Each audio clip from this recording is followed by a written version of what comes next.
Hello, everyone. My name is Mick Stott, and I'd like to welcome you all to today's No2Nato, No to War broadcast. And tonight we've got some phenomenal people, as we normally have, in the form of Radhika, Desia and Patrick Walsh. And of course, we're going to be covering a number of topics tonight, such as Britain leaving the EU. We're supposed to have sovereignty. Is that the truth? In what way does our UK, our special relationship with the EU, differ from the relationship with the US? So we're going to be discussing some of these topics. Our relationship with Trump. Is Trump's second term in presidency affecting the EU and the UK?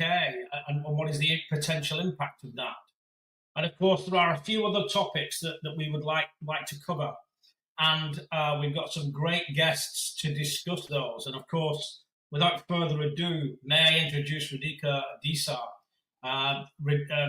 Radhika, I was a speaker at the Victory Day event that we held in London, and you were there as well. I remember seeing you at that event alongside Keith Bennett and the Socialist Friends of China, who spoke very eloquently at the event. But before we get into tonight's topics, can you tell us a little bit about the International Manifesto Group?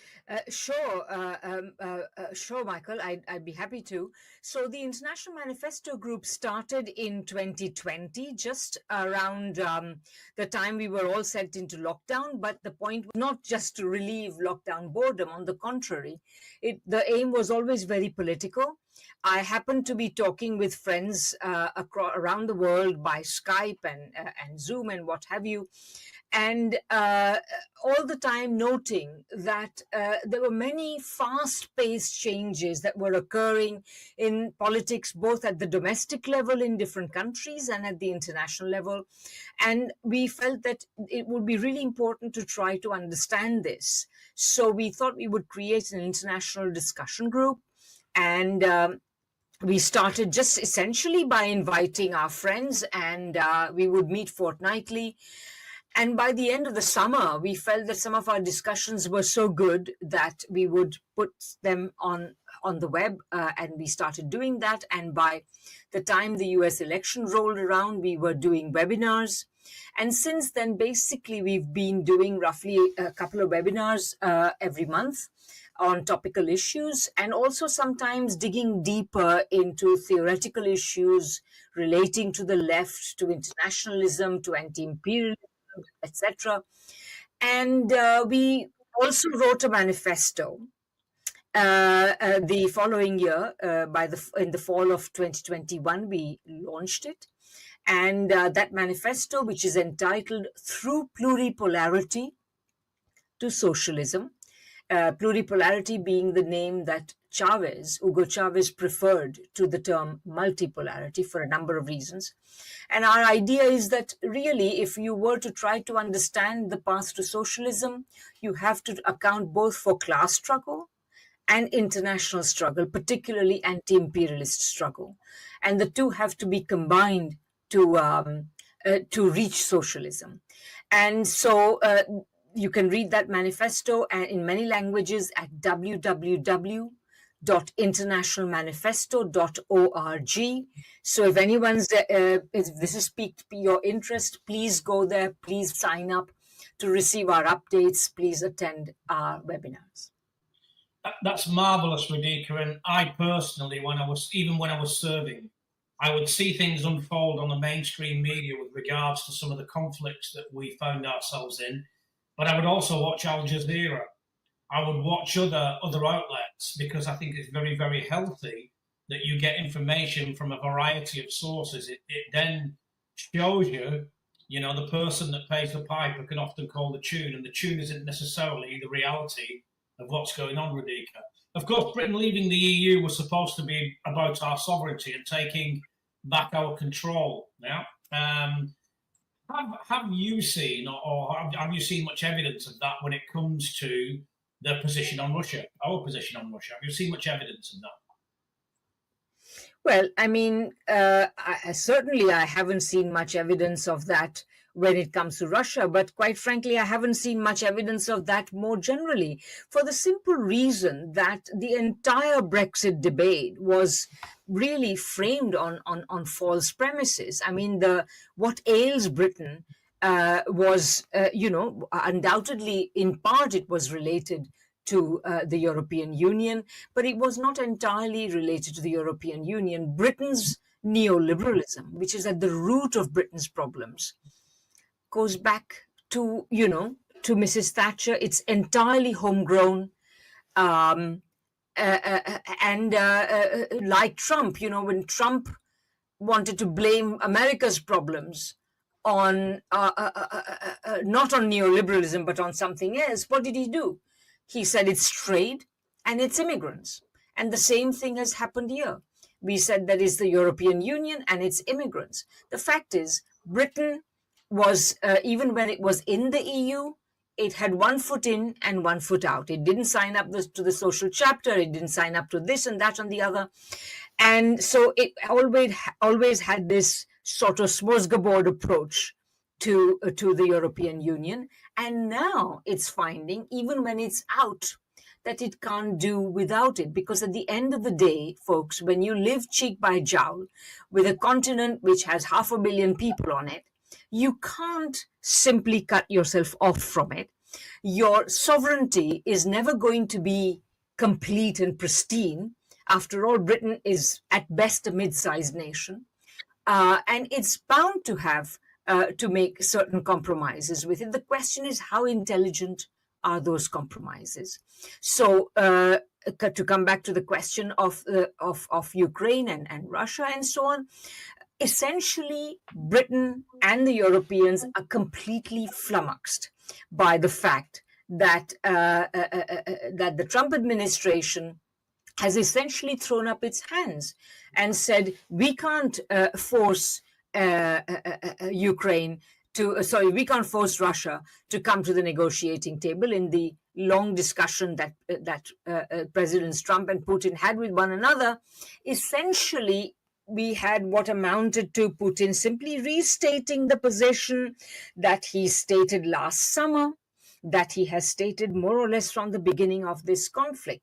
We've got to resolve the root causes of this conflict, which is essentially Western interference in Ukraine, the idea that Ukraine should be in NATO, the encouragement of fascist forces in Ukraine, the encouragement of a civil war in Ukraine, you name it. None of that has changed. And the only thing that has changed over the last 3+ years is that Russia has is remaking the reality on the battlefield. And that's what will invariably determine the outcome.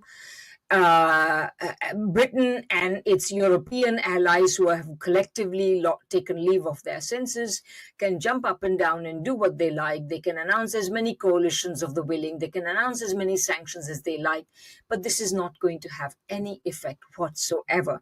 And what's pathetic about this is the anxiety on the part of Starmer and the rest of the Europeans to try to keep the Trump administration engaged, without, of course, knowing whether it will remain so or not. This is up in the air. We will not know. The Trump administration is adept at claiming victory when there is none. But there we go. Thank you, Radhika, and don't go too far away, because we're going to be coming back to you in a moment. Let's now turn to our second guest, Patrick Walsh. He was a writer on history and politics. And Patrick, I believe you're from the north of Ireland. That's right. I'm actually looking out at the Glens of Antrim at the minute. I'm quite near Belfast. I lived a lot of my time in Belfast. I actually teach in Belfast, so I'm not far away, about an hour away. But so that would probably locate. But I'm also only about 20 miles from Scotland, so very close to Scotland as well. Yeah, I know the place well. So, Patrick, can I ask you the same question? When it comes to this situation, have we seen much evidence around the position of the UK when it comes to Russia and our sovereignty and our connection to the UN? What is your perspective on that? Well, in a sense, as your previous speaker said, Britain's always had an ambivalent attitude to Europe. it has, historically, I've studied a lot of the history of Britain and the history of the British Empire over the years. I think we have to in Ireland really to understand our situation. But Ireland, Britain has always it's never wanted to be part of Europe, but at the same time, it wants to interfere with Europe. It wants to. It always had a historical policy of the balance of power in Europe, and that essentially meant not allowing any power in Europe, any country, any state in Europe to become dominant, and to basically ally with other powers to create a conflict essentially over the centuries. I think this started around 1688 when King William became king. And from then on, he was a balance of power monarch. And from then on, this was the British policy. It was amazingly successful because essentially what Britain did was it kept Europe in conflict for many decades while Europe was fighting amongst itself, amongst themselves. Britain was able to accumulate a world empire in places like North America, India, and various other places. So essentially, this balance of power policy was very, very successful. It still exists today, even though Britain is not the great power it was in the past. And essentially, how does it manifest itself today? Well, Britain still has a very Eurosceptic sort of nature, an English nationalist nature, and in the end, I think it went through a strange part of its history when Edward Heath was prime minister. He was a Europhile, brought Britain into the European Union. I think towards Mrs. Thatcher's time, they were taken aback when the Soviet Union collapsed, but Britain was always wanting to make sure that Eastern Europe disrupted the European Economic Community. So they favoured enlargement from around about the 1990s. And this actually did start hamstringing the European Union. It also brought a load of anti-Russian states into the European Union, which has actually changed its character. And I think Brexit in the end was a sort of like a turning point where Britain opted out of the European Union, and from there onwards, having sort of failed to disrupt it with the Eastern Europeans, it started to play politics from outside the European Union. I think this is what actually Starmer is doing at present. I think he has two different agendas. Starmer really does. There's obviously he's pro-Ukrainian, strongly pro-Ukrainian, but at the same time he's playing Britain's old game, which is to try to sort of manipulate the European Union, the Europeans, and I could see him leading them down the garden path to a very nasty conflict. And I think the Europeans are rather childlike in their attitude to Britain. They don't really have the same, despite having suffered two world wars that have largely been, let's say, provoked or at least influenced by Britain. They don't seem to have the cynicism that we have in Ireland over the British ruling class and how it's very much engaged with disrupting Europe. So I think that they are the coalition of the willing is like the coalition of the led. And I think that Europe could be in for a big shock. And we might find people like the Poles being led down the garden path like they were in 1939 and finding a very big problem on Europe's doorstep that they're not able to escape from. So I think, what Brexit did, just to sum it up, Brexit gave Britain a further freedom to start manipulating things in Europe. And it's very interesting the way Starmer has actually sort of grabbed leadership in Europe when only about 4 or 5 years ago there was a conflict between Europe and essentially Britain over issues in Ireland, etc. And there was a lot of trouble between the two entities. But now Britain is flavour of the month again in Europe, and with their military and their leadership and all things like that. So there's been a sort of amazing transformation in this whole issue. And I think it always goes back to the British balance of power, to be honest. Yeah, and as far as I'm concerned, I don't think we ever left the EU the way they would want us to believe we left. Certainly when it comes to defence policy, defence strategy, I know from a lot of my research that we never really left. Thank you for that, Patrick. That's marvellous. Again, don't go away too far. We're coming back to you in a moment. So, Radhika, let's turn back to Radhika. In what way, Radhika, when you think of UK's special relationship with the EU, how does that differ from its relationship with the US when we contemplate the Russian situation?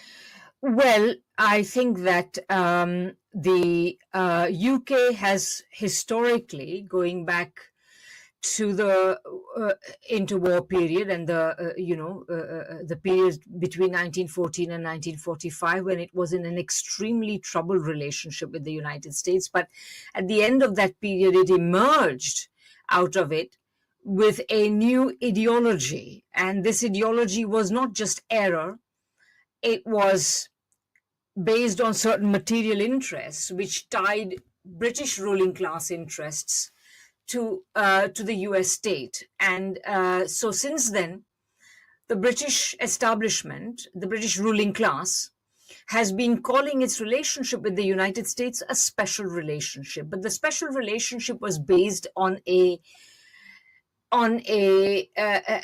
gargantuan defeat of the British by the Americans. And make no mistake about it, the Americans at the end of the Second World War were determined to cut the British down to size financially, in terms of empire. Not that, I think the British Empire was a good thing. After all, I'm from India. But nevertheless, it's important to remember what the Americans really wanted. And so they cut the British down to size, including, in exchange for some miserable amounts of money that Britain got from the United States, essentially the rights to use a far-flung empire of military bases around the world was, given over to the United States. So this is really the content of the special relationship.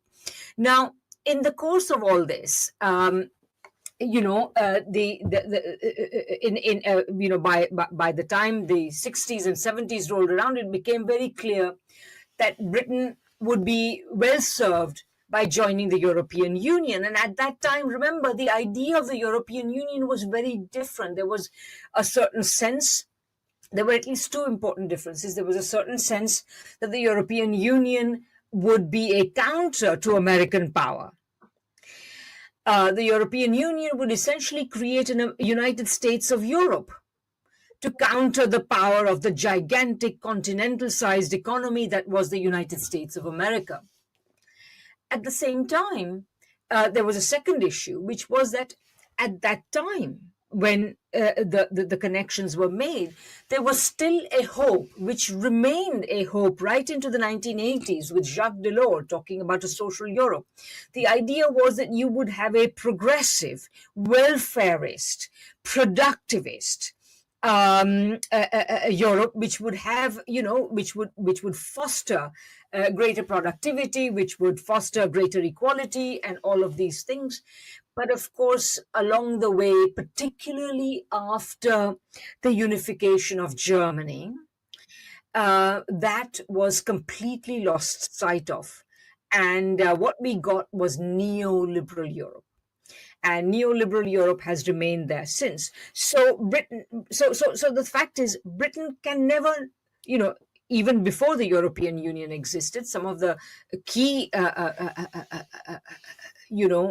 trade relationships for a post-imperial Britain had to be with the European Union, or what was then the European Economic Community, and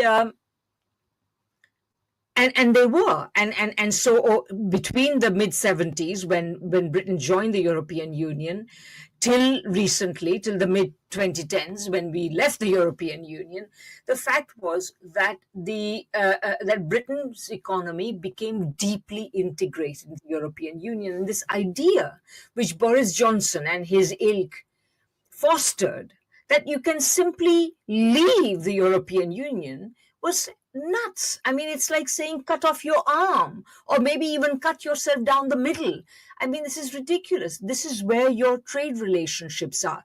It's all right. You have many complaints about it. Make those complaints, renegotiate, do whatever you like. But this idea that you can simply pick up sticks and leave was always extremely problematic. Britain has suffered the consequences since. By the way, Jeremy Corbyn had this idea of remain and reform, which had some sense if it had been developed further. But, you know, the fact of the matter is that Britain has suffered over the last nearly a decade since it left, or rather it left properly only in 2020. So let's say for the last 5 years, it has really suffered. And so now it is bound to have to seek some kind of accommodation with the European Union. And of course, now it is in the supplicant position. So, you know, but this is, and I just would like to say one final thing.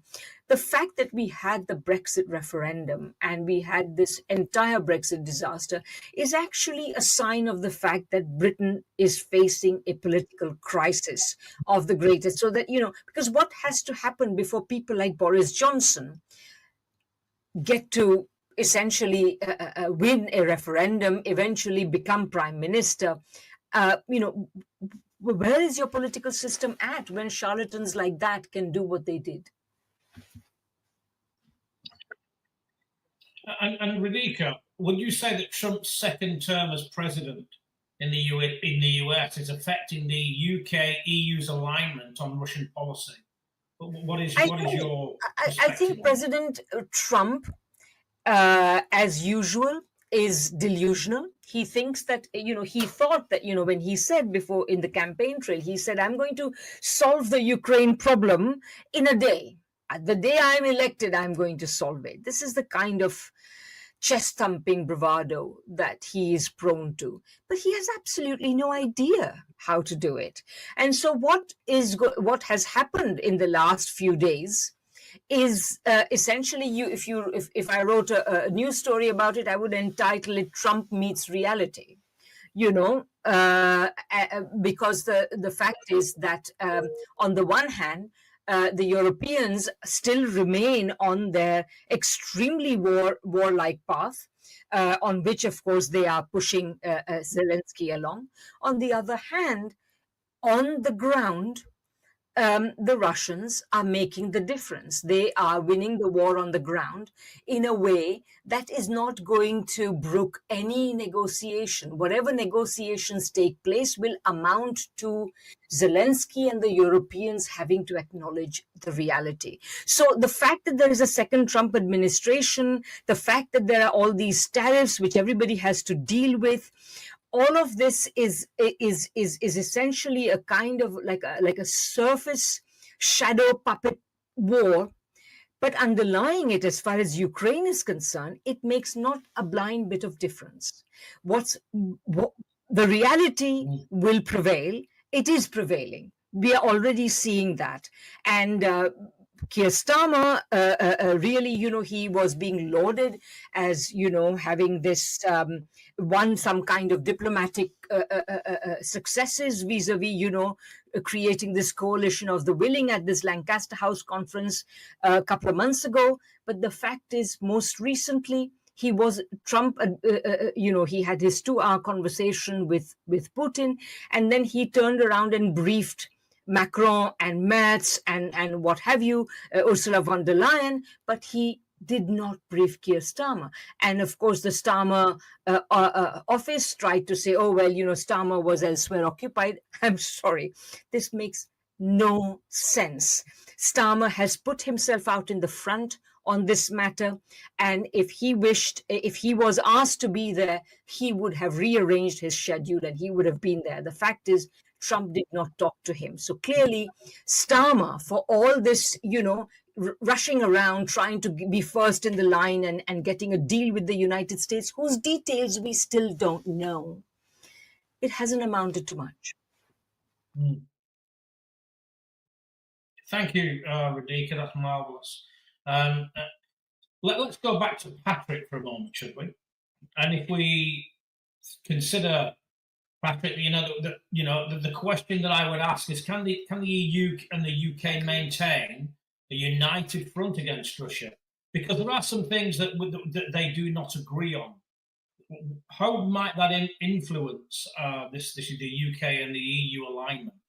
Yeah, I mean, I thoroughly agree with your previous speaker that the special relationship is like a misnomer. If there is a special relationship, it's the mysterious relationship that the United States has with Israel. That's the real special relationship in the world.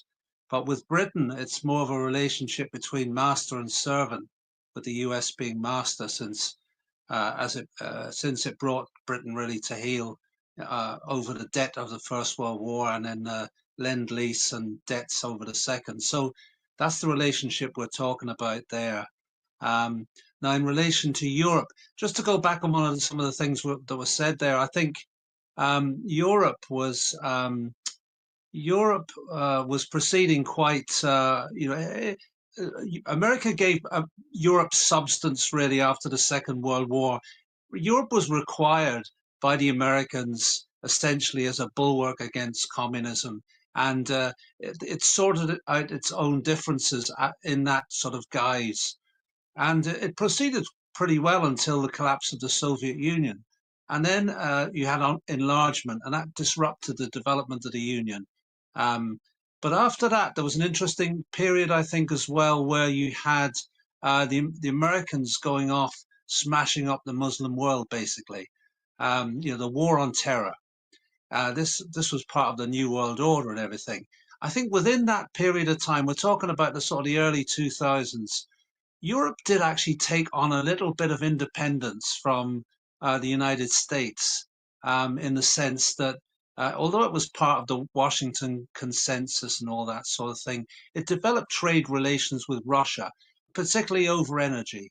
And Europe developed, particularly the German economy, uh, developed very profitably by having cheap energy, reliable supply of energy, oil and gas from Russia, and it fueled the German industrial base, which was very, very impressive during this period of time. But then, of course, we have the Ukraine conflict starting around, well, before 2014, but that's really the major date. And from then on, it's you get a situation where America's trying to start to cut Europe off from Russia. And of course, the EU had interfered in the Maidan protests originally. It had offered this deal to Ukraine, which had sort of split Ukraine. And the thing about Ukraine is this, that, as Samuel Huntington said, Ukraine, there's a civilizational cleft in the middle of Ukraine. You have a Western Ukrainians who are nationalists. These were the people that were the fascists, the Jew killers, all these sorts of people from the area that was in the west of Ukraine. And you had the Eastern Ukrainians who were very much of the Russian world. And really, as Huntington noted, I think around about 1992 or 93, when he wrote Clash of Civilizations, he noted that the Ukrainians would have to do very well to maintain the unity of this state. But they didn't. I mean, basically, it was prized apart, first by the EU's interference in offering them this deal, and then, of course, it was rejected. And then there was the Maidan coup, which was Victoria Newland, and we all know the story of that. But essentially, this is where Europe then starts losing its profitable economic links with Russia. And of course, we get the mysterious blowing up of Nord Stream and things like this. And then we've suddenly now got the situation where Europe is being supplied by American LNG and stuff like that. So the Americans have managed to prise Europe apart from its relationship with Russia. The Europeans have become completely anti-Russian. In fact, the problem that Europe is facing, in my opinion, at the minute, is that what is it that holds Europe together anymore? The EU. What does it hold? How is it held together? It seems to have reached a sort of an impasse in its political development. And I think the only thing that really does hold it together is anti-Russianism. And in fact, this bureaucratic, ultra-liberal leadership in the European Union, Ursula von der Leyen, etc., they are very much maintaining their power through this anti-Russian ideology that they're promoting continually. And in some ways, this is what is leading them into the coalition of the willing with Keir Starmer, because suddenly Britain has become flavour of the month again after the conflict over Brexit. So this is all very mysterious. But this is what I was saying, really, that Europe is on a hiding to nothing here, because they could very easily end up footing the bill. This is what Trump wants them to foot the bill, and to being left carrying the can over Ukraine. Because what Trump has essentially done is Trump has realized that the Ukraine war is lost. The West lost the Ukraine war because it didn't have an industrial base big enough to supply Ukraine with artillery shells and things like this. So he's trying to withdraw. He's conducting a strategic withdrawal in Ukraine, basically so that America doesn't get saddled with the defeat of what it is. And it has been a crushing moral defeat for the West.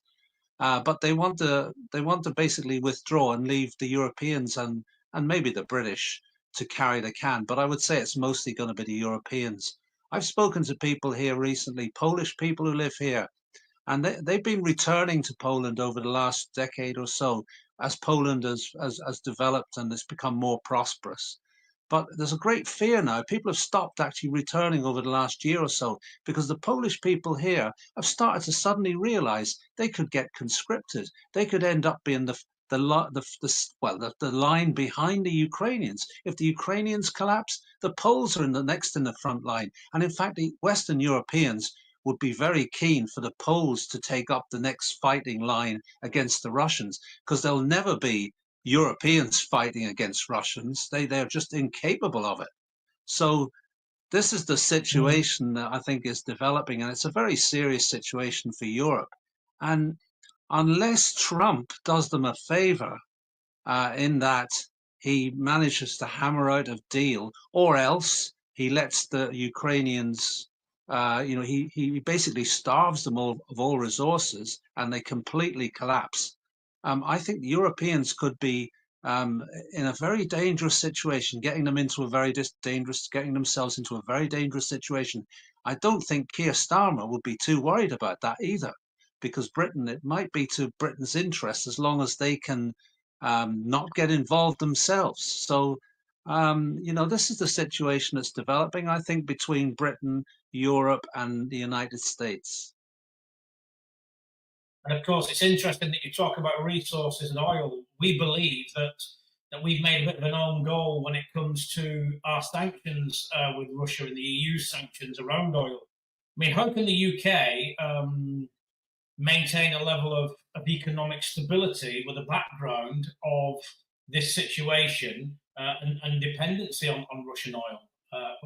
What is your perspective on that? Well, I don't know. I think there's some really bizarre things happening. I mean, I've written a lot about. I've been in the South Caucasus quite a lot, and people think it's generally known that Russian oil comes out the South Caucasus through Azerbaijan and essentially gets its way into Europe. And this maintained the maintained the energy supply to Europe during the sort of difficult days.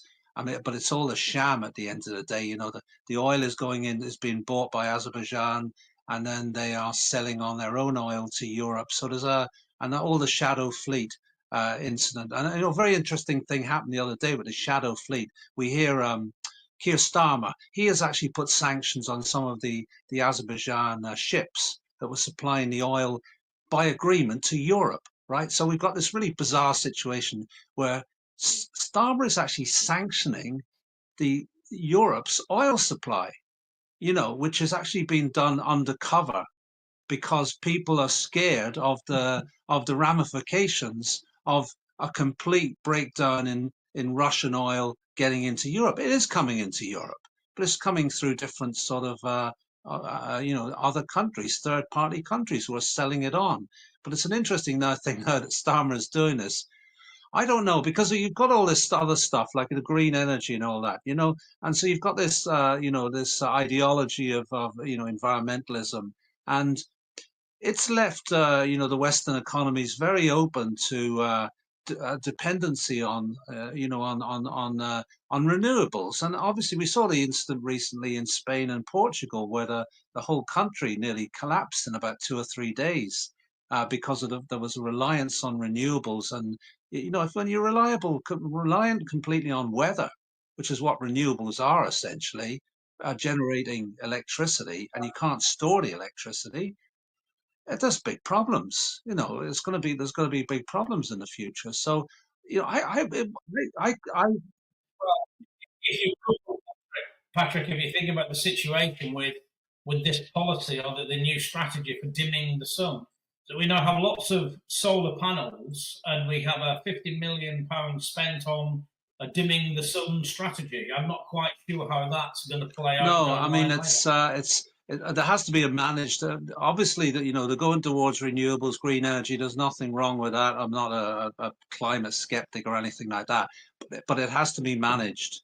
And essentially, they have. The Greens in Germany have also been responsible for this problem. And I think the Germans are rowing back from it as a result. So energy security was a big deal about 10, 15 years ago, until the Ukraine conflict came out, and suddenly it was completely forgotten about, and all the energy security now is in the hands of the Americans, essentially, which is a very dangerous situation for Europe to face, and Britain. Yeah. Patrick, thank you for that. Again, if you could stay in the wings so that we can ask you some more questions, that would be marvellous. Let's go back to Radhika. Hello, Radhika. From your perspective, Radhika, has the UK's military aid to Ukraine, has it set an example for the EU nations to follow? Well, but look, I mean, the Europeans and the UK have been behind the Zelensky regime. They have been behind the war, really, the instigation of the war, the proxy war in Ukraine. Right from the start. I mean, in some ways, I would say that the British were more behind the Americans right from the start, because remember, when the Ukraine conflict, or shall we say the special military operation, started in February of 2022, in the run-up to that, and for weeks after that, the French, Macron, and Scholz were repeatedly going to Moscow, meeting with Putin. Remember those long tables across which they were meeting with one another, because it was still, the time of COVID, etc. The Europeans were still trying to keep a line open. The fact is that historically, it's the Anglo powers that have been kind of most anti-Russian. This goes back a long way. Whereas I would say that Mrs. Merkel, it's interesting that all of this really began just months after she left office, because Angela Merkel, from the point of view of Europe as a whole, and certainly from the point of view of Germany, had pursued a policy of building good relations with Russia so that Western Europe could enjoy the benefit of cheap Russian energy in particular, and other trade and investment relations with Russia. There is absolutely no way. I mean, this interview that she did, I still can't make much sense of it, because the fact is that she couldn't possibly have been trying to hoodwink Putin, when in fact she had put all her country's economic eggs in the Russian basket over the last many years. You had Nord Stream, you had Nord Stream 2 that was nearly approved. All of this work had gone into it, and I would say that it was President Biden and the Americans who essentially lined up the Europeans in order to wage this war, to junk the Minsk agreements and so on. And of course, as a consequence, what we have witnessed is the astonishing deindustrialization of the big industrial power of the Western world, and not counting Japan. I mean, the United States, the UK deindustrialized a century ago. And the process is continuing. The United States began deindustrializing at least as early as the 1970s, if not a bit earlier than that.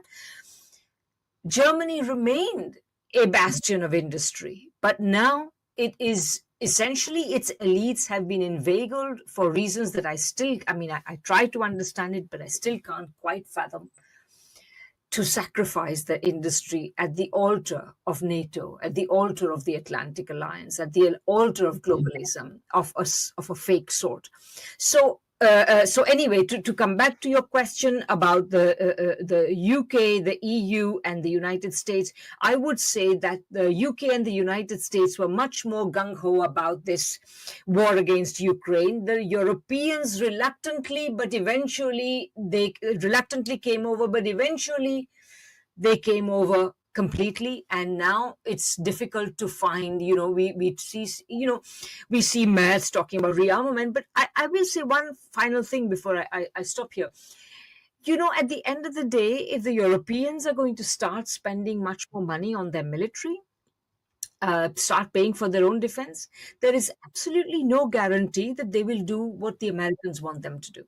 Because if they're going to pay, who pays the piper calls the tune. If they are going to now pay the defense piper, they will call the tune. So you may very well see in the sort of chrysalis of Atlanticism, a relatively more autonomous Europe emerging. I don't know for sure. I certainly hope it does. It will be better for world peace if it does. But nevertheless, it seems that that's what we may be looking at.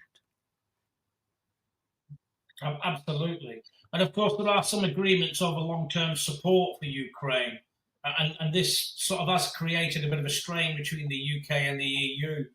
What do you think that might create in terms of strain between the UK and the EU when it comes to our relationships in the future? Yes. So theoretically, it's possible, or rather, let me rephrase that. If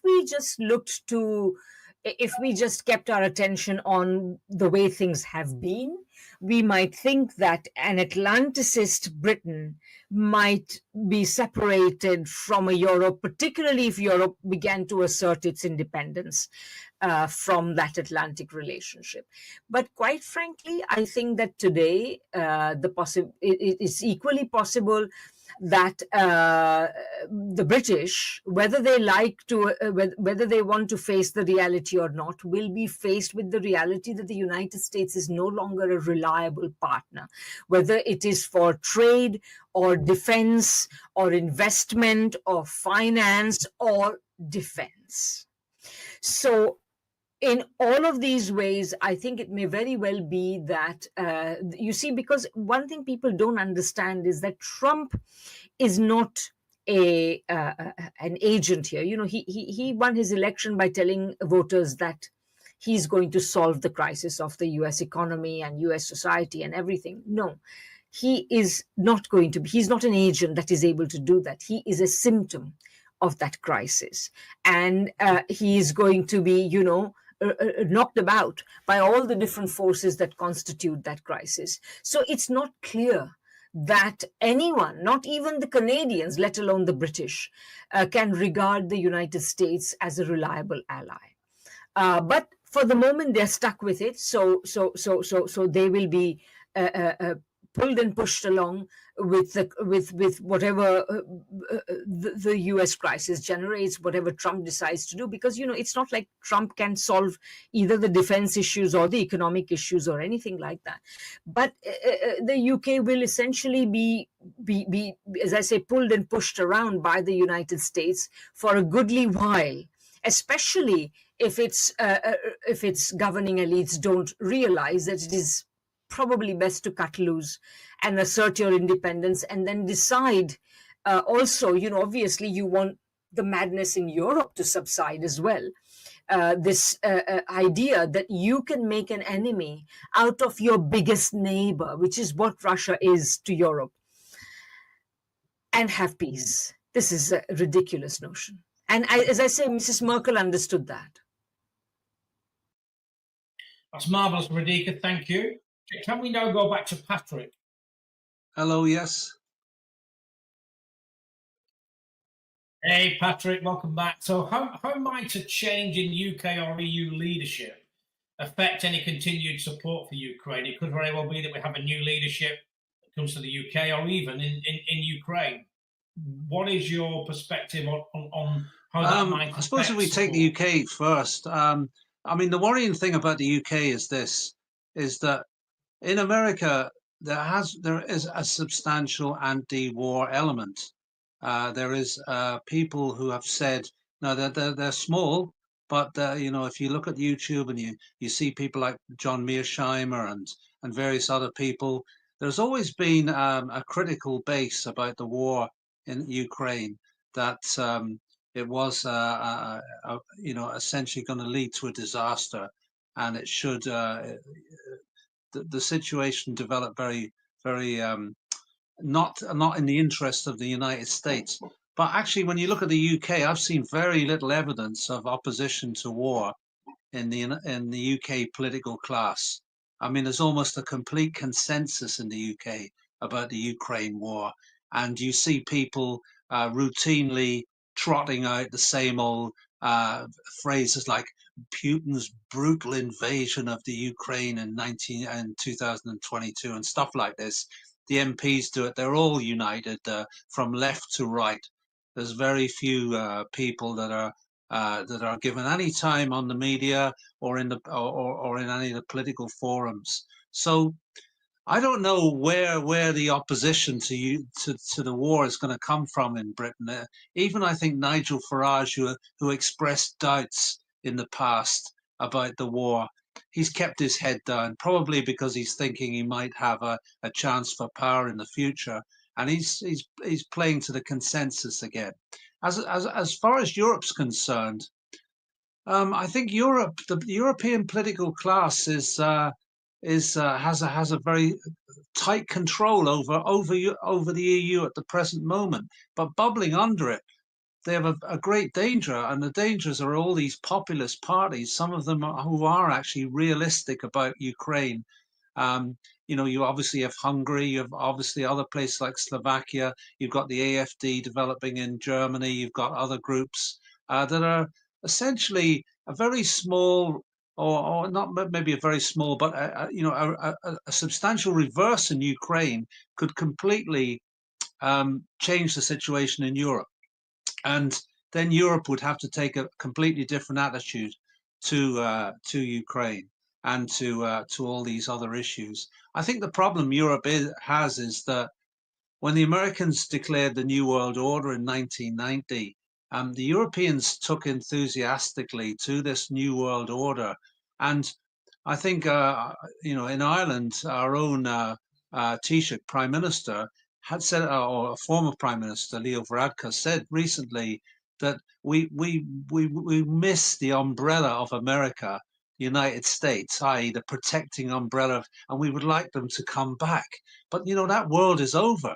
Trump is signaling that world is finished. The thing that I actually will give credit to Trump for, because he obviously there's a lot of hostility to Trump in every society in the West, is the fact that he has recognized that he's cancelling the New World Order project. Essentially, he is recognizing that the multipolar world is developing, and he's an American. I was going to say American nationalist, but he's essentially, you know, make America great again. So he's trying to make America fit for this world where there's a competing transactional situation developing. He has recognized it, whereas the previous administrations were driving America basically into the ground.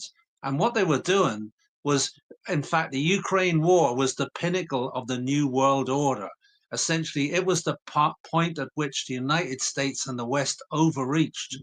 They say Putin overreached, but it was the United States that overreached in Ukraine by driving NATO up to the borders of Russia and then getting a strong counterattack from that. And, Biden, the other thing he was doing was his only answer to China was essentially to try to replicate this situation in Taiwan, to provoke the Chinese into perhaps trying to take back their territory, and which was legally recognized by the UN and indeed the United States. He was trying to repeat the Donbass, the situation there. This was ridiculous, absolutely madness, and it would have led to a third world war. I mean, Trump is completely right about that. So I would give credit to Trump for basically what he's done is cancelling the New World Order. Whether he'll succeed is another thing entirely, and whether he's competent enough to succeed in any respect, I don't know. But I'll give him credit for what he's basically doing as a geopolitical project. Well, then I think some of the things that he's doing within America, they show that he's not running along with the New World Order. If you look at our current Prime Minister, when he said that his loyalty was more to Davos than it was to Westminster, you then ask why is he so aligned with von der Leyen? I think it's pretty obvious for anyone that follows that level of politics. Of course, I think from what I can hear you saying, Patrick, the EU and the UK have been in lockstep over the coverage on Russia, if you like. What do you think would make that change? And could you see that happening anytime soon? Well, yeah, I mean, the thing that's going to change it is the fact that the new world, the end of the New World Order and the introduction of a multipolar world, where actually, inspired by what Trump is doing in America, because what Trump is trying to do in America surely will be a thing that will be catching on in other places. If Trump is successful in a lot of things he does, and there's a possibility that he will succeed to an extent, this will give a great boost to national forces, I think, in Europe and in other parts of the world. And that will be very unsettling for the EU bureaucracy, which, as I said, is a totalitarian type, a liberal totalitarianism, where you have to think exactly like Brussels or you are not welcome in the world. And I think, national interests, if they start coming to the fore in Europe, Europe is back to what it was prior to the Second World War. Now, I think this is the thing that Europe fears and the EU fears most of all. And the thing it fears most of all is itself.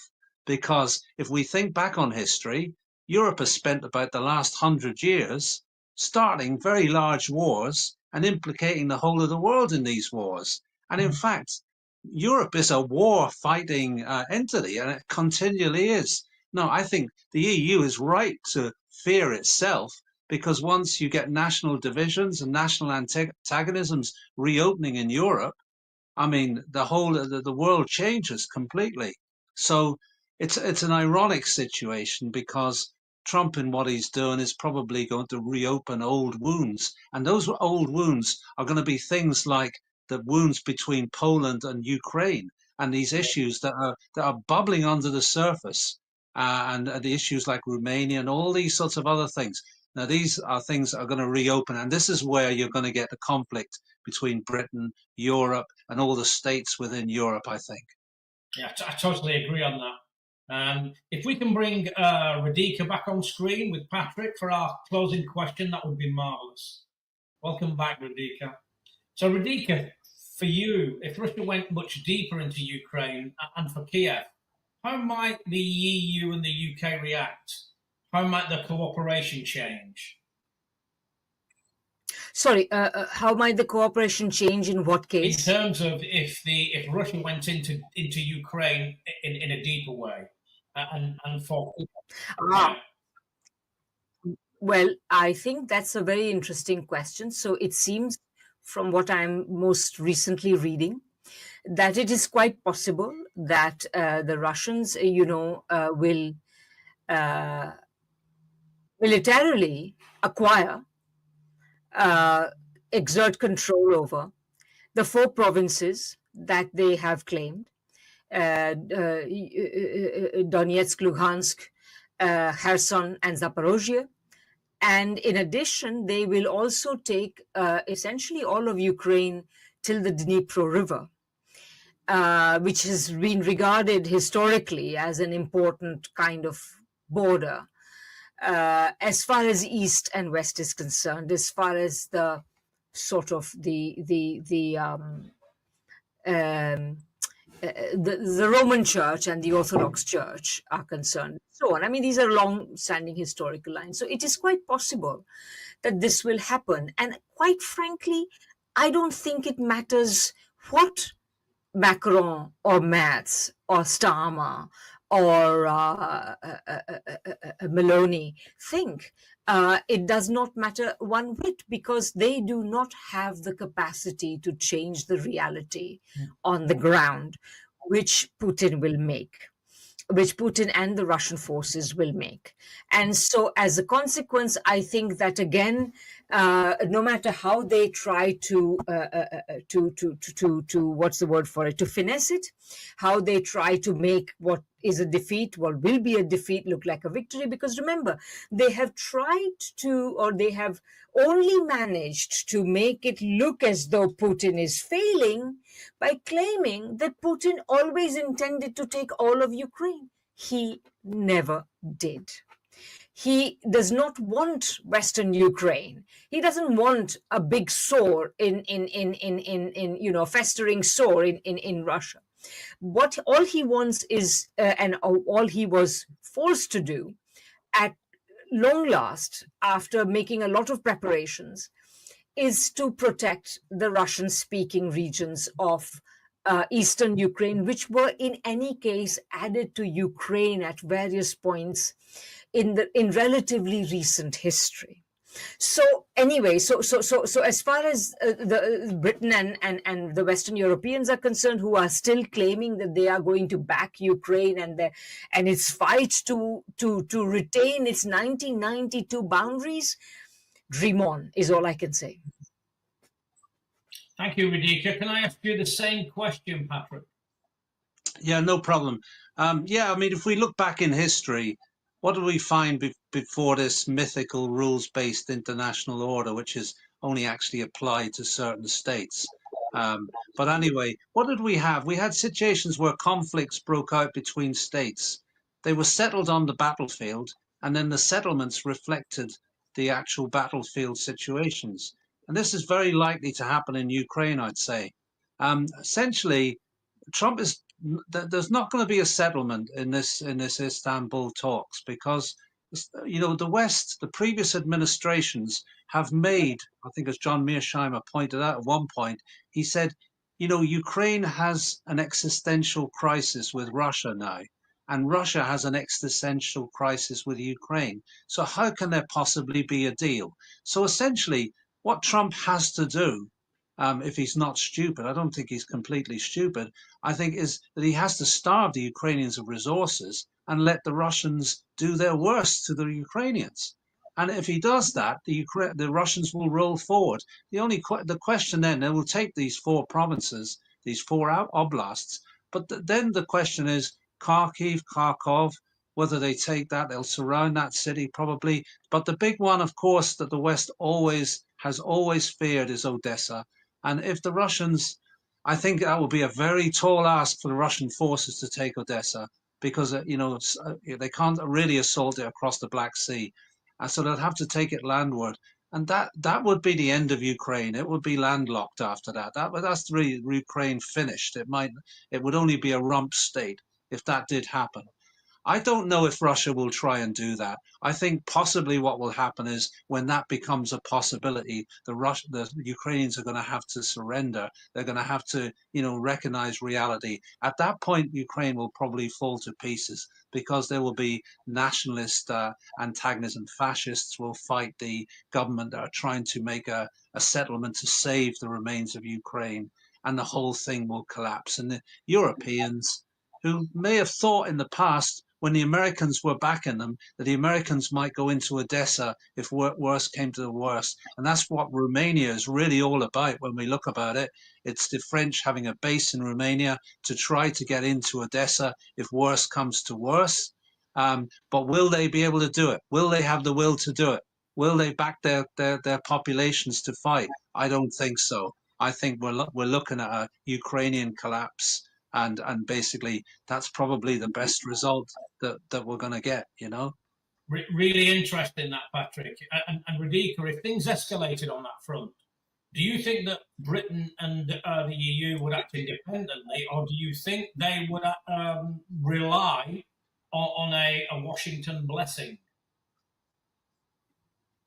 I think that, first of all, if there is absolutely no way that even with Washington, I mean, remember what's happening right now is that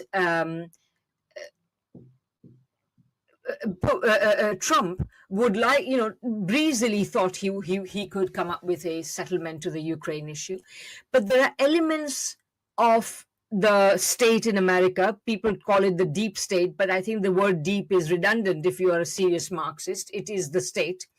So elements of the state in the United States are committed to the war in Ukraine, committed to essentially a kind of more or less the same position as the Europeans are in, but their commitment does not imply capacity. They are not going to be able to defeat. And the United States has, even under Biden, fought shy of openly taking part. I mean, of course, covertly they are part of the Ukraine war, but they have fought shy of openly taking part in the Ukraine conflict. The idea that they can go and liberate Odessa is quite dangerous, precisely because once US forces are in Ukraine in an open fashion, it is a war between the United States and Russia, two of the biggest nuclear armed powers in the world. And this is the scenario which everybody has been avoiding, the Americans included. So to me, I don't think that it's, unless Trump really, takes leave of his senses, which is not, and I have to say, I'm not, I see a lot of attempts to try to see some logic in what Trump is doing, some merit in what Trump is doing, but we have to remember who this guy is. I mean, he thinks that white people in South Africa are persecuted. Meanwhile, he is happy to rain death on Gaza. I'm sorry, this guy is a racist, a misogynist to his core, and I wouldn't normally mention this because it should be apparent to everybody, but this idea that somehow there is some redeeming element, no, I don't think he gives a rat's ass about what happens to the vast majority of people in this world. So you have to understand that his desire for peace has nothing to do with the progress of humanity, and to deliver peace to humanity has everything to do with him being recognized as somebody who brought peace like this. And it's delusional thinking on his part. He's not that smart. So you have to realize that. But anyway, my point is that if the Americans got involved at that level, it would be a disaster. I think it's best for the Americans and the Europeans all to step back and simply acknowledge the reality which is being created on the ground by Russia today. And the sooner they do that, and let's also remember one other thing. If Ukraine had simply kept to the Minsk agreements, if Ukraine had even had kept to, certain promises and agreements that were made back in 2014, it would not have lost any territory. If it had kept to the agreements made back in 2014, it wouldn't have lost Crimea. If it had kept to the Minsk agreements, it would have not lost its 4 eastern provinces. Now things are very late. The hour is very late, and I don't think what Patrick is saying, that Ukraine might become a rump state, is now a big possibility, and this underlines the irony of the fact that everyone who for the last 3 years and even before, for the last 10 years, 11 years, going back to 2014, has been saying, I stand for Ukraine, they are all collectively responsible for reducing Ukraine from a state that might have been viable with requisite reforms to a state that will become essentially a rump state, as Patrick put it. So this is where we are at today. Thank you, Radhika. Patrick, do you have anything to add to that? No, not really. I just think, funny enough, I think, that when Trump said that he was doing Ukraine a favor by trying to stop the war, I think he's 100% right there, because if they keep fighting, it's just going to get worse for them, and they're going to, there has been a downward spiral since, Putin originally, well, first obviously in 2014 and the loss of Crimea and Donbass, and Putin was certainly open to autonomy as a solution, and they didn't want that, but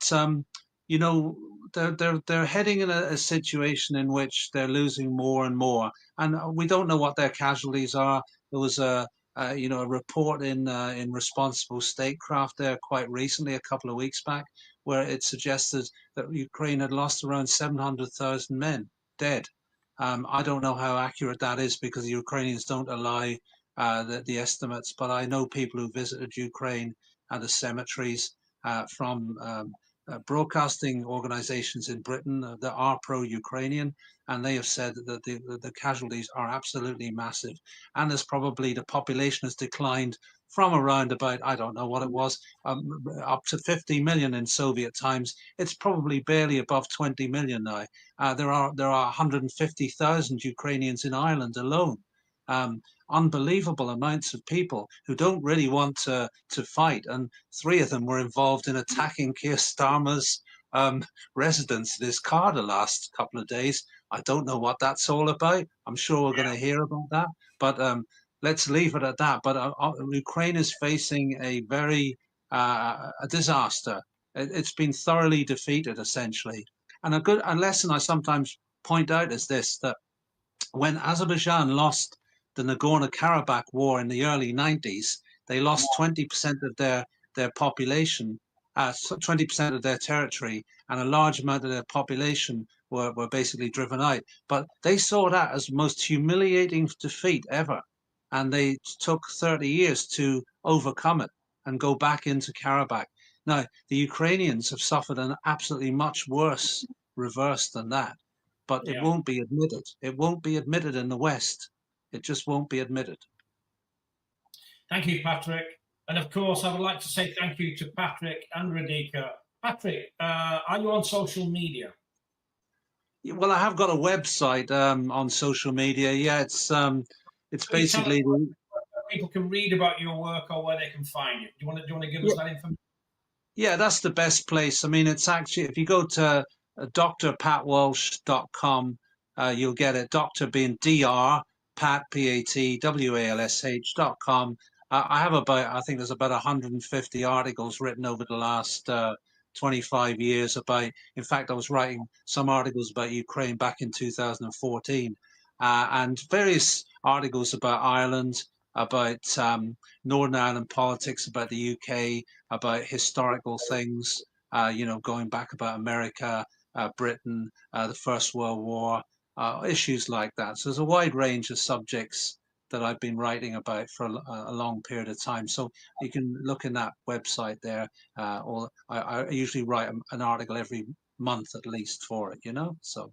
That's great, Patrick. I'll certainly be paying that a visit. I love the history of everything that goes on. And Radhika, where can people find you? You can find me at radhikadesai.com, and like Patrick, I write about a wide range of things about what I call geopolitical economy, which is a historical materialist, broadly Marxist way of looking at international affairs. I write about Marxism, I write about UK politics, US politics, Indian politics, political economy of all these countries, and more about the world economy, about theory, etc. I write, so you'll find a whole range of things going back to the last 30 odd years that I've been writing. So please go take a look, and thank you. Marvelous, Radhika. Thank you, Patrick. Thank you, Radhika. And of course, any analyst, when they consider a topic or they consider a situation, any analyst would look to triangulate their information. What I loved about tonight is that we have a lot of history that came into the discussion with Radhika and Patrick. You see, because when you have a conflict like Ukraine that's going on, there is always a narrative that is put out to influence how people perceive what is going on. And of course, that is known as a psyop in the military. It's a psychological operation so that people can curry favor and they can make the world see the way they want to be seen on some levels. And of course, we see that. So I think the most important element of what we should do as people that are interested in what's going on geopolitically is to go back and look at what has gone on in history, because that will give us some key markers as to how things develop. You know, the best predictor for future behavior and future patterns is the patterns and the behaviors from the past. And of course, quite clearly, we simply have a challenge learning from the past. So I say thank you for tuning in tonight, and I hope you tune into our next broadcast, which will happen again in a week's time. Thank you to our guests. It's been very, very marvellous to hear different perspectives from different parts of the world, and both very informative and historical. Thank you.